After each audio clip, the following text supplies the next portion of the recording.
Di video ini, jadi saya akan menjelaskan tentang CSS yang lebih mendetail lagi di bagian 2 ini. Oke, jadi setelah kita belajar tentang teknik penulisan CSS, ada inline, internal, dan eksternal. Sekarang kita akan belajar menggunakan file yang baru. Jadi silakan dibuat filenya di dalam folder yang sama. Kita klik kanan, kemudian pilih new file, kemudian kita simpan. Misalnya namanya adalah latihan 4.html. Ini adalah script HTML-nya. Dan kita simpan. Nah, selain script HTML, kita juga perlu sebuah file untuk CSS-nya. Oke, kita klik kanan foldernya, new file. Kemudian kita simpan.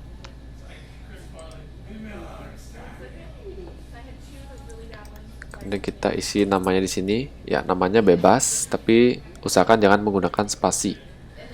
Misalnya saya gunakan di sini namanya adalah latihan 4. Nah, formatnya adalah .css. Nah, ini artinya saya akan menggunakan CSS dengan teknik eksternal. Oke, kemudian kita klik save.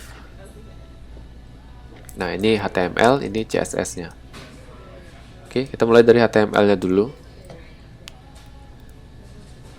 Oke, titelnya misalnya CSS part 2. Nah, jadi di bagian video kedua ini saya ingin menjelaskan lebih detail lagi, yaitu tentang penamaan dari masing-masing selektor atau tag elemen. Nah, dimana untuk CSS itu kita bisa memberikan penamaan di bagian yang mana yang ingin kita isi stylenya. Apakah semuanya atau hanya bisa satu saja. Oke, mungkin kalau secara teori kalian tidak tergambarkan, tapi saya langsung di sini praktekkan dengan contoh-contohnya. Nah, misalnya di sini saya mempunyai beberapa paragraf. Oke, atau saya pakai contoh lain. Ya, selain paragraf, misalnya kita menggunakan div. Tekan tombol tab. Oke, misalnya di sini ada tulisan misalnya 1 atau Bali. Oke. Atau misalnya saya ubah menjadi Denpasar. Di bawahnya saya tambahkan div lagi. Misalnya ada Badung. Tambah div lagi. Tagihannya. Div lagi. Kemudian saya tambahkan di sini ada Karangasem misalnya. Ya, dan lain-lain. Nah, ini hanya contoh saja. Nah, di script HTML ini belum terhubung dengan CSS-nya. Ya, ini belum terhubung. Tapi kita simpan saja dulu. File, save. Kemudian kita buka web browsernya.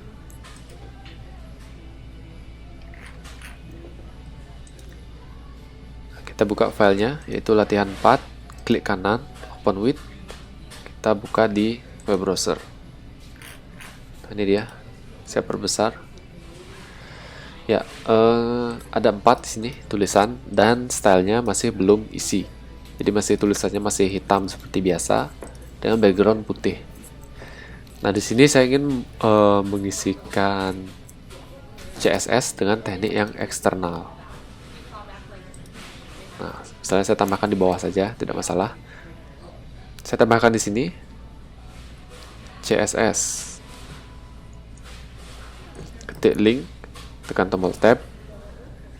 Nah, nama filenya kita isi di bagian href di sini. Nama filenya tadi adalah ini, latihan 4.css. Latihan 4.css. Kemudian kita simpan, save.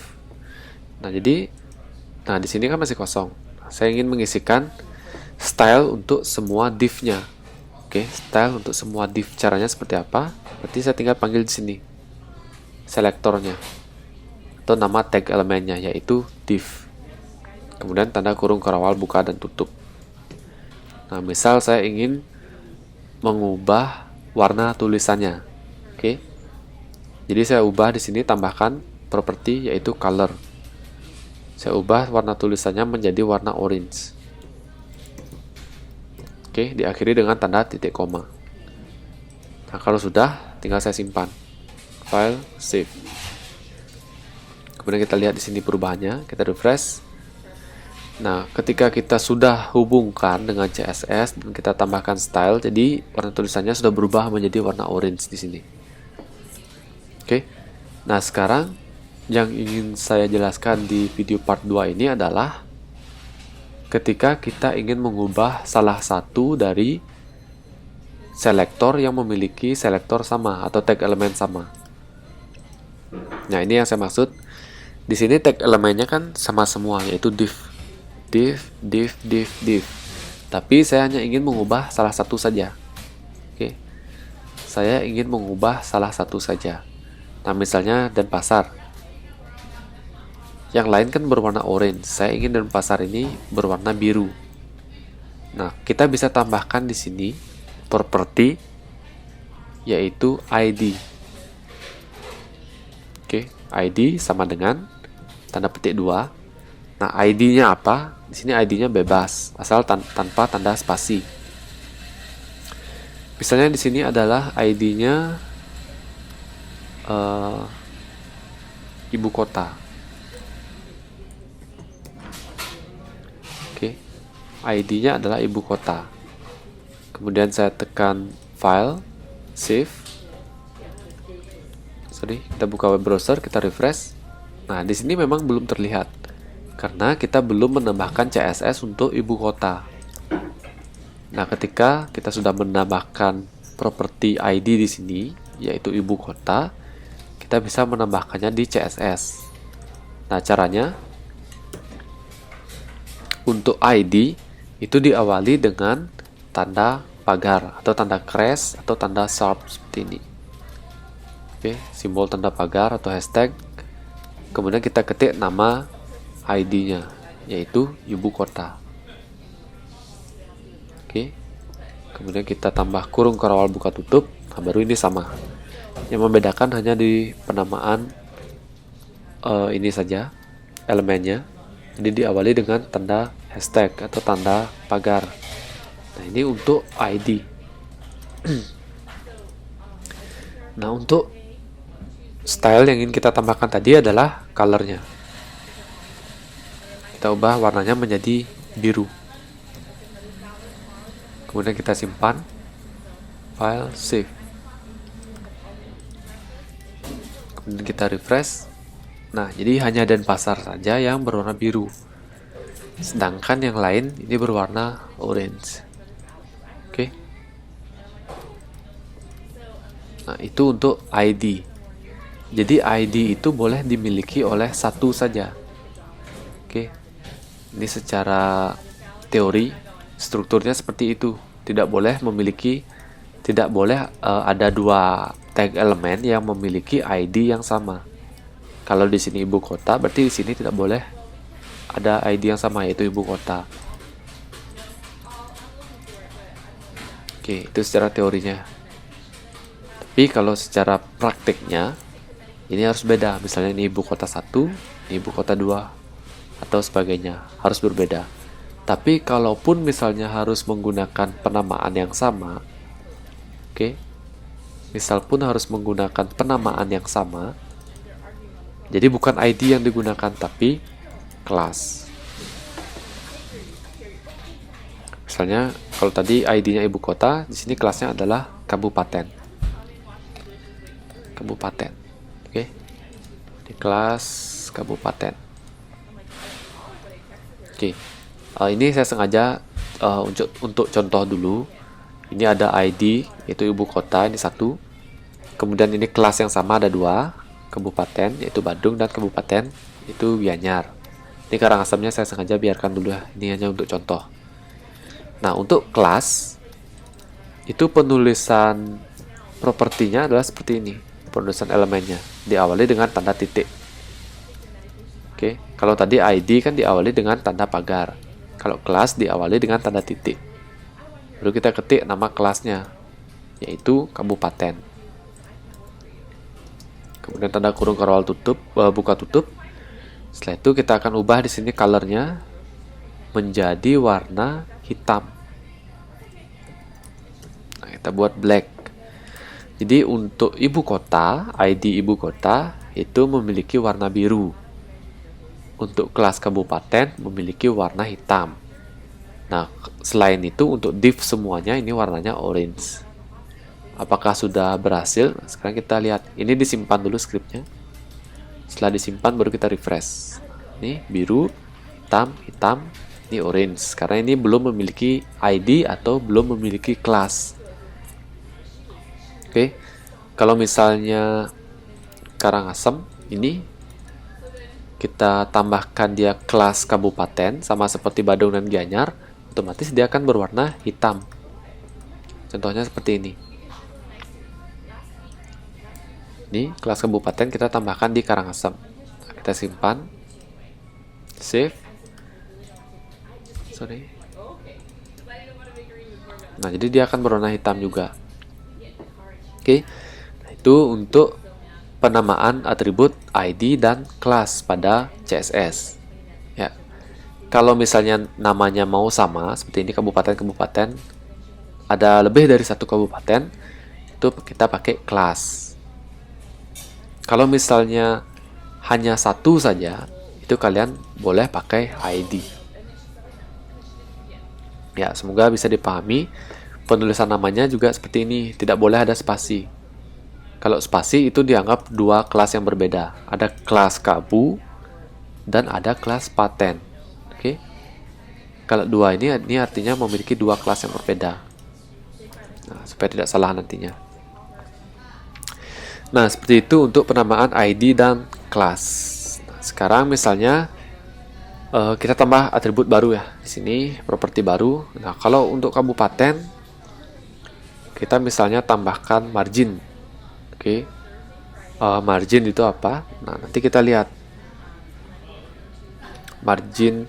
Nah, di sini ada ketika saya ketik MAR nanti akan keluar beberapa pilihan di sana ya. Nah, kalian bisa menggunakan tombol tab atau menggunakan tombol kontrol spasi. Nah, di sini bisa terlihat pilihannya. Nah, saya menggunakan yang ini dulu, margin top. Nanti saya sambil jelaskan fungsinya apa. Misalnya margin topnya 10 pixel. Nah, jadi satuan jaraknya di sini menggunakan pixel atau disingkat px. Ada margin top, kemudian margin right, ini kanan. Saya gunakan sama juga 10 px. Kemudian ini margin bottom, bawah, saya gunakan sama 10 px. Kemudian margin left atau kiri saya gunakan sama juga 10 px. Kemudian kita simpan, file, save. Refresh. Nah, terlihat ya ada jarak di sini. Jarak yang memisahkan di sini lebih jauh jaraknya antara Badung dan Pasar, kemudian Badung Gianyar dan Gianyar Karangasem. Oke, untuk lebih terlihat, nah saya tambahkan backgroundnya dulu di sini. Saya tambahkan backgroundnya misalnya abu-abu. Oke, kita simpan, kita refresh. Nah, itu. Atau biar lebih jelasnya, saya ubah di sini displaynya. Display menggunakan, misalnya saya pakai inline block di sini. Apa sih bedanya kalau dengan yang tadi? Nah, ini kita bisa lihat refresh. Nah, itu bedanya. Oke, inline block. Atau selain inline block ada block. Ada banyak ya di sini kalian bisa lihat. Nah, itu tinggal bisa dipilih. Pilih, kalau sudah ketemu pilihannya tinggal tekan enter. Kemudian di save, kemudian di refresh di sini. Oke. Nah, itu di inline block. Nah, itu margin. Jadi kalau kita lihat di sini, ini kan bentuknya kotak ya. Ada Badung, ada kotak di sini tulisannya Gianyar, ada kotak lagi di sini tulisannya Karangasem. Nah, margin itu adalah jarak luarnya. Jadi antara Badung dan Gianyar ini jaraknya berapa pixel sih? Berarti kan jaraknya, saya perlihatkan menggunakan inspect element di sini ya, supaya lebih mudah dipahami. Nah, itu ada garis-garis pembatasnya. Nah, itu jaraknya. Itu jaraknya ada 10 px seperti yang kita atur tadi. Ya, di sini jaraknya 10 px. Kalau ini kita hilangkan, jarak marginnya kita hilangkan semua. Nah, Jadi dia akan berdempetan seperti itu. Oke, tanpa jarak. Nah, kalau kita tambahkan, oke, ini ada jaraknya 10 px seperti yang tadi kita buat. Nah, untuk CSS itu sebenarnya bisa disingkat ya, bisa lebih disederhanakan. Nah, caranya seperti ini. Kalau misalnya ini margin, ini kan kita buatnya 4 baris. Oke, kita bisa membuat ini menjadi hanya 1 baris saja. Ini saya komen dulu. Oke, sorry. Komentar itu caranya bisa kalian blok scriptnya, kemudian tekan Ctrl/. Atau kalian bisa ketik manual ya. Di sini ada tanda slash bintang, diakhiri dengan tanda bintang slash. Oke, nah ini saya akan singkat sekarang scriptnya menjadi seperti ini. Margin, nah hanya margin seperti itu. Nah, jadi value-nya atau nilainya kita isi mulai dari top dulu. Nah, ini perlu diingat. Nilainya adalah top, right, bottom, left. Atau atas, kanan, bawah, kiri. Berarti kita isi dengan nilai atas dulu. Atasnya adalah 10 px, kanannya adalah 10 px, spasi, bawahnya adalah 10 px, spasi, kirinya adalah 10 px. Oke, jadi seperti itu. Ini hanya 1 baris, tapi hasilnya sama. Kita simpan, kita refresh. Nah, ini hasilnya sama. Atau bisa kita lebih singkat lagi. Nah, jadi syaratnya seperti ini. Kalau misalnya nilainya keempatnya ini sama semua, kalian bisa tulis hanya 1 saja. Artinya atas, kanan, bawah, kirinya sama 10 px. File, save. Nah, ini sama saja hasilnya. Kalau misalnya atasnya 10, bawahnya sama 10, tapi kiri dan kanannya berbeda, nah, itu kita bisa buat seperti ini. Ya, jadi yang pertama ini untuk atas bawah, spasi. Yang kedua ini adalah untuk kiri kanan. Kalau kiri kanannya kita gunakan 20 px. Atas bawahnya 10, kiri kanannya 20. Kita simpan, kita refresh. Nah, jadi dia jarak kiri kanannya lebih besar. Oke, nah seperti itu cara meringkas CSS. Nah, jadi gunakan bebas. Kalian boleh menggunakan cara panjang seperti ini atau diringkas seperti ini. Gunakan cara yang kalian anggap lebih gampang. Oke, itu dulu. Nah, selain margin ada juga yang disebut dengan padding. Padding ini apa? Kita langsung saja coba pakai padding. Misalnya paddingnya 10 px. Kita refresh. Nah, padding ini adalah jarak tulisan dengan kotak luarnya ini ke dalam atau jarak dalamnya. Oke, bukan jarak luarnya. Nah, bisa kita lihat di sini ada ruang kosong di antara background dengan tulisan. Itu yang disebut padding. Oke, kalau paddingnya saya pakai 0, paddingnya 0. Nah, jadi antara kotaknya dengan tulisannya ini tidak ada jaraknya, tidak ada ruang. Kalau kita pakai 10 seperti yang tadi, nah ini ada ruang dia. Kalau kita tambahkan misalnya paddingnya 20, nah ini ruangnya lebih besar. Kalau misalnya padding atas bawah, ini sama seperti margin penulisannya. Padding atas bawahnya misalnya 10 px, kiri kanannya 20 px. Nah, dia bentuknya seperti ini. Atas bawahnya 10 jaraknya, kiri dan kanan ini 20 pixel. Oke. Nah, itu untuk penulisannya, penulisan codingnya. Nah, silahkan gunakan cara yang kalian anggap lebih gampang. Nah, kalau misalnya ini, nah misalnya CSS-nya ada ribuan baris coding. Nah, misalnya kalian lupa, di sini kalian sudah buat ibu kota colornya adalah blue. Nah, kalian lupa misalnya di baris ke 1000 kalian buat lagi ibu kota, tapi colornya kalian ubah menjadi red. Nah, kira-kira nanti yang dibaca itu yang mana? Apakah ibu kota itu berwarna biru atau apakah ibu kota itu berwarna merah? Nah, kira-kira yang dibaca yang mana? Nah, jadi kita simpan dulu. Nah, yang akan dibaca di sini adalah ibu kotanya ternyata berwarna merah. Kenapa? seperti yang saya jelaskan di video sebelumnya. Jadi dia itu membaca dari atas ke bawah. Nah, jadi dari atas div itu colornya adalah orange. Oke. Nah, jadi ini di awal sebenarnya semua ini berwarna orange. Tapi karena saking cepatnya kita tidak bisa melihat ketika kita merefresh. Nah, karena saking cepatnya. Jadi antara 0,000 sekian detik. Jadi semua tulisan ini berwarna orange. Kemudian dia lanjut lagi ke bawahnya. Ibu kota berwarna biru. Kemudian ini seharusnya ibu kota berwarna biru. Di saat setelah semuanya berwarna orange, kemudian ibu kota berubah menjadi warna biru. Kemudian dia membaca ke bawah lagi. Kemudian barulah kabupaten ini dirubah warnanya menjadi warna hitam. Seperti ini. Nah, ini masih warna biru. Kemudian, nah ternyata di bawahnya ada ibu kota lagi. Berwarna merah. Barulah ini berubah menjadi warna merah. Nah, kalau ada double seperti ini, atau diduplikasi sebanyak 2 kali, sebenarnya kita bisa menilai membacanya dari inspect elemen ya, seperti ini. Klik kanan, inspect elemen.